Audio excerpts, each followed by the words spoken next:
Você chega do trabalho, a sua esposa que quer ouvir de você como que foi o seu dia? Como que foi o seu dia? E a sua resposta invariavelmente é: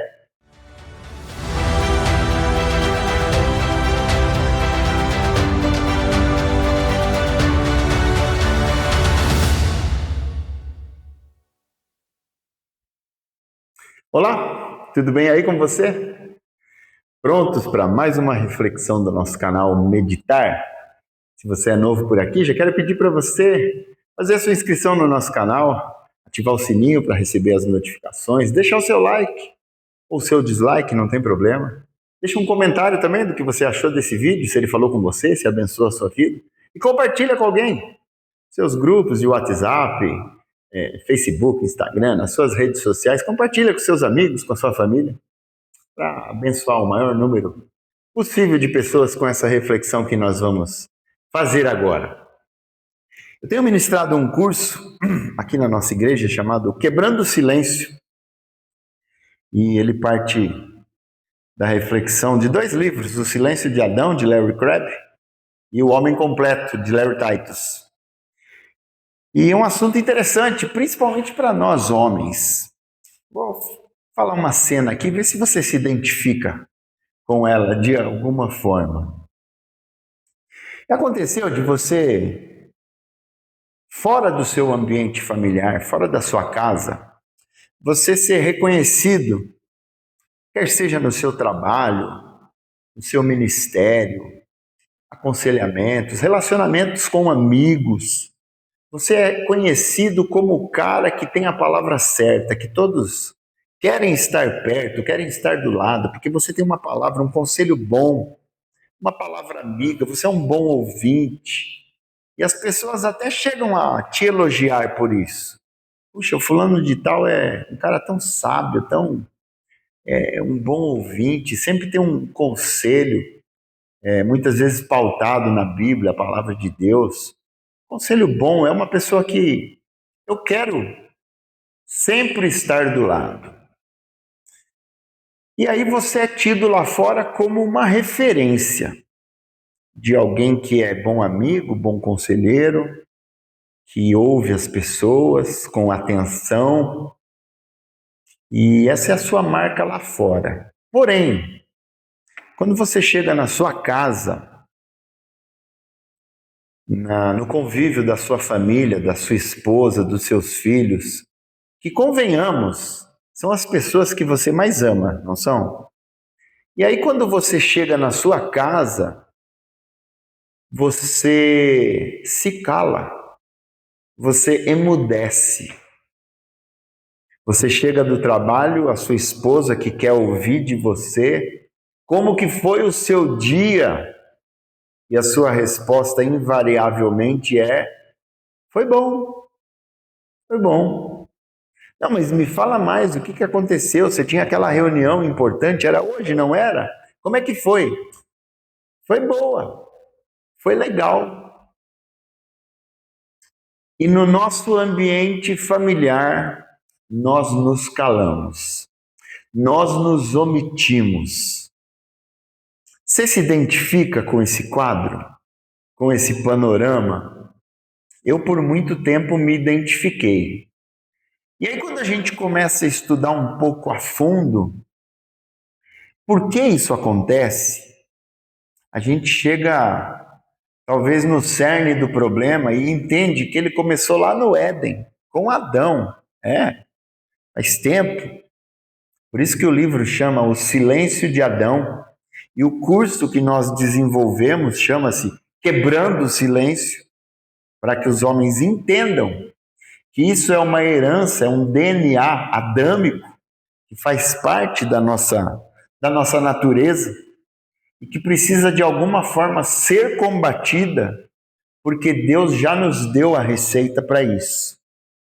A questão é que lá no Éden, eu fiz algumas anotações aqui para passar para vocês,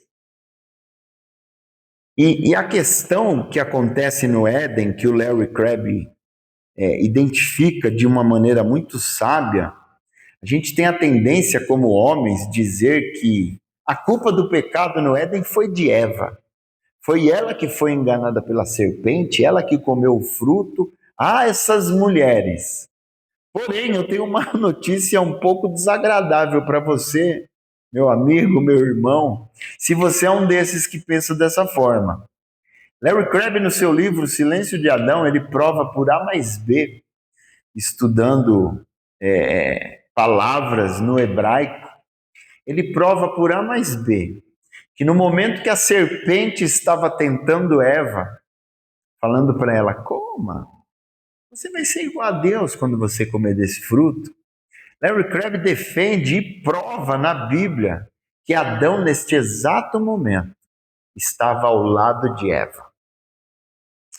Então, como alguns dizem, o pecado de Adão não foi falha na comunicação, foi falta de comunicação. Ele estava do lado de Eva, a ordem havia sido dada para ele. Olha, dessa árvore aqui vocês podem comer, mas dessa aqui não comam, porque no dia em que vocês comerem dela, vocês certamente morrerão. E aí Adão, ouvindo toda aquela lorota da serpente, ele simplesmente se cala.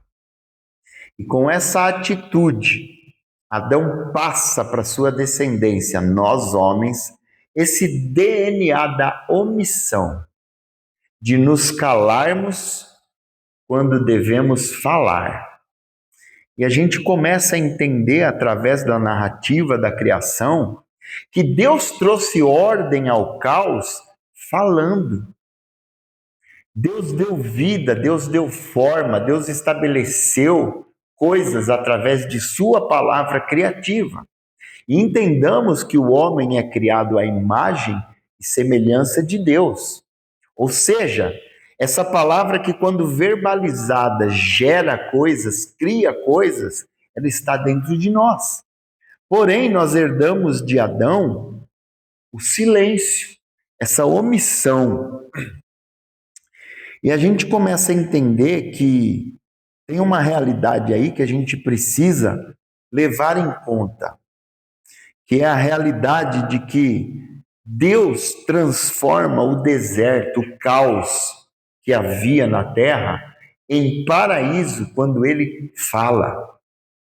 Havia escuridão, havia caos, mas Deus traz vida no caos falando. E Adão, de uma forma contrária, ele transforma o paraíso que Deus criou em caos quando ele silencia, quando ele se cala. Eu quero que você entenda aqui que eu não estou falando do Éden, do jardim do Éden. Eu estou falando da sua casa, da sua vida, da sua família, da minha casa, da minha família. Se Deus estabelece em ordem com a sua palavra criativa, eu, como homem, eu trago o caos quando eu silencio, quando eu calo. A gente aprende por essas passagens, por esses estudos, que existe em nós homens a natureza de Deus, que cria através da palavra. Provérbios diz que a morte e a vida estão no poder da língua. O que bem a utiliza, come do seu fruto. A minha pergunta é: como você tem gerenciado a sua casa, a sua família, o seu lar com as suas palavras? Quais são as palavras que têm saído da sua boca com relação à sua esposa, ao seu casamento, aos seus filhos? Porque se eu entendo que a palavra que sai de mim, ela tem poder tanto para a morte como para a vida, eu preciso aprender a usá-la de maneira inteligente, sábia, intencional. Então eu não sei, meu irmão, meu amigo, qual é o caos que você está vivendo nesse momento na sua casa, na sua família, no seu casamento, nos relacionamentos familiares, na sua vida. O que você tem vivido? O que precisa de vida? Avalie se muito do que você está vivendo não é consequência do que você está verbalizando. Esse casamento não tem mais jeito. Esse filho não vale nada. Esse moleque não vai dar certo nunca. Eu não aguento mais isso. E a gente tem um texto interessante que a gente encontra lá no livro do profeta Ezequiel, no capítulo 37, um texto muito conhecido quando Deus leva o profeta num vale de ossos secos, sequíssimos. Só havia morte ali. Eu acho interessante a estratégia de Deus com esse profeta, do que ele faz logo no começo. A Bíblia diz assim, lá em Ezequiel capítulo 37, a partir do verso 1, veio sobre mim a mão do Senhor. Ele me levou pelo Espírito do Senhor e me deixou no meio de um vale que estava cheio de ossos e me fez andar ao redor deles. Eram muito numerosos na superfície do vale e estavam sequíssimos. Ou seja, para todo lado que o profeta olhava, ele só via morte. Então, o verso 3 me perguntou: Filho do homem, acaso poderão reviver estes ossos? Respondi: Senhor Deus, tu sabes. Disse-me ele: profetiza a estes ossos e dize-lhes: ossos secos, ouvi a palavra do Senhor.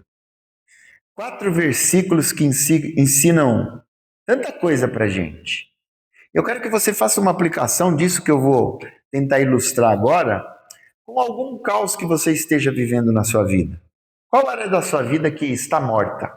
Pode ser ministerial, pode ser uma área de sonhos, você deixou de sonhar, você não acredita mais em nada. Pode ser o seu casamento, pode ser um filho envolvido com drogas, pode ser uma empresa que está caminhando para a falência.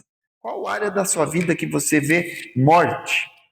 E é interessante a gente notar a estratégia de Deus aqui. Deus leva esse profeta para o meio do vale de ossos secos. E no verso 2 ele diz assim: e me fez andar ao redor deles. Deus fez o profeta fazer uma avaliação do tamanho daquele estrago. Você consegue fazer essa avaliação? Pôr no papel o que está errado na sua casa? O que tem representado morte, falência? Me fez andar ao redor deles. E aí Deus pergunta: pode essa situação reviver? E a resposta do profeta é muito sábia: Senhor, tu sabes. Porque ele sabia que para Deus não há impossíveis. Essa situação que você está vivendo aí, que talvez você já tenha até desistido dela, para Deus tem jeito. Tudo tem jeito para Deus. Mas o jeito que Deus quer dar é a partir de você. Porque você tem dentro de si o DNA do poder de mudar toda e qualquer situação através da palavra. Depois que o profeta avalia os ossos e responde à pergunta do Senhor, dizendo: tu sabes, com essa resposta ele está dizendo assim: eu creio que o Senhor pode fazer qualquer coisa. E aí Deus no verso 4 diz assim: profetiza a estes ossos. Mas profetiza o quê? Não é o que você quer, não é coisa da sua cabeça. Profetiza a estes ossos e dize-lhes: ossos secos, ouvi a palavra do Senhor. Aqui está a chave da nossa vitória. Aqui está a chave da virada. É quando eu consigo avaliar uma situação que tem morte, às vezes até cheira mal, fede, mas eu consigo profetizar uma palavra de Deus, porque ela é viva e eficaz, para aquela situação. Coisa que Adão não fez, ele tinha que entrar ali com uma palavra de ordem. Ei, ei, ei, não é assim. Deus falou que é para fazer assim, assim, assim. Tudo seria evitado. Essa responsabilidade, ela hoje está nas nossas mãos como homens, porque nós temos esse DNA da mudança. E sabe o que é interessante? A gente começa a aprender que o que Deus requer de nós como homens não é ter a solução. Não. Muitas vezes a vida apresenta para nós situações onde nós não temos a mínima ideia do que fazer. Não sabemos quais as soluções para apresentar. Mas é aí que Deus quer um posicionamento nosso. Não se omita, não se cale. Mova-se. Mova-se em direção ao Senhor, porque é Ele que tem a resposta para as nossas indagações. E é Ele que vai trazer a solução através das nossas vidas e, invariavelmente, através da nossa fala, daquilo que eu vou usar como poder para gerar vida. Ouvi uma frase esse final de semana que me impactou muito. E ela diz assim: você só consegue chegar aonde a sua mente já foi. Olha que palavra poderosa. Você só consegue chegar, alcançar aonde a sua mente já foi. Então, comece a visualizar, de acordo com a palavra de Deus, o que você quer para essa situação. Seja a sua empresa, seja o seu filho, a sua filha, seu relacionamento no casamento, a sua vida familiar, as suas finanças, o que você quer? Qual é o quadro ideal para essas situações que você está enfrentando dificuldade, talvez até morte? Comece a visualizar. A Bíblia fala trazendo à existência as coisas que não existem. Como? Começa aqui, na sua mente. A partir de você visualizar na sua mente a solução, aí sim é hora de dobrar o joelho e falar: Deus, como que eu vou chegar nisso? Qual é a estratégia para eu alcançar isso que eu estou almejando? Porque aí o discernimento e a estratégia vem dele, mas a ação invariavelmente ela é nossa. Não adianta só a gente dobrar o joelho e ficar orando como se as coisas fossem acontecer num estalar de dedos, como uma mágica sobrenatural. Não. O sobrenatural de Deus, ele passa pelo nosso natural, onde ele vai vir com as ideias, com as direções e vai nos dar as condições de fazer tudo o que estiver ao nosso alcance para chegar nesse objetivo. Mas começa aqui, comece a visualizar. Se o seu problema é o seu casamento, comece a visualizar um casamento de sucesso, bem-sucedido, onde você vai desfrutar com a sua esposa, com o seu marido, de paz, de harmonia, de tempo de alegria. E comece a pedir para Deus o discernimento que você precisa para alcançar isso. É dessa forma que as coisas vão começar a acontecer na sua vida. Entendamos isso. O silêncio destrói. A fala cria e gera vida. E o silêncio, muitas vezes, ele vem através da omissão, daquilo que é responsabilidade nossa de falar, e a gente simplesmente se cala. Voltemos lá no Éden e tenhamos discernimento de perceber os modelos. Deus usou a palavra para criar, para trazer ordem ao caos. Quando Deus fala, as coisas vêm à existência. Esse DNA foi colocado em você quando Deus te criou. Já o homem Adão, criado à imagem e semelhança de Deus, ao invés de usar a sua palavra para proteger a sua esposa, para criar, para gerar vida, o que ele fez? Ele usou o silêncio e com isso ele destruiu o relacionamento que inicialmente existia com Deus, depois ele destruiu o relacionamento entre os seus. Mas esse foi o primeiro Adão, porque já veio a este mundo o segundo Adão, Jesus Cristo, para dar ordem a todas as coisas e refazer todas as coisas. Então, em Cristo, eu tenho tudo que o primeiro Adão tinha, porque a Bíblia diz que nós que confessamos a Jesus Cristo como Senhor, temos a mente de Cristo.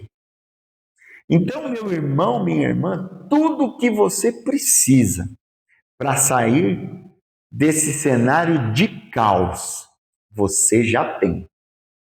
Porque o segundo Adão, Jesus Cristo, já veio e redimiu todas as coisas e nos reconciliou com o Pai. E nós somos a imagem e semelhança daquele que tem o poder de criar com a palavra. Bora virar essa chave e começar a usar as nossas palavras para gerar vida, para curar, para restaurar relacionamentos. É uma decisão, mas precisa partir do seu coração. A partir do momento que você entender essa questão do DNA e entender que em Cristo já somos completos, você se torna uma pessoa que ninguém pode parar. Porque Deus já te criou com tudo que você precisa, todo o potencial já está dentro de você, no seu espírito, onde habita o Espírito do Senhor. Pensa nisso.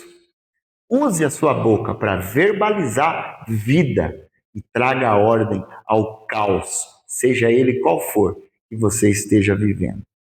E eu oro para que você entenda isso, coloque em prática e para que o Senhor te abençoe.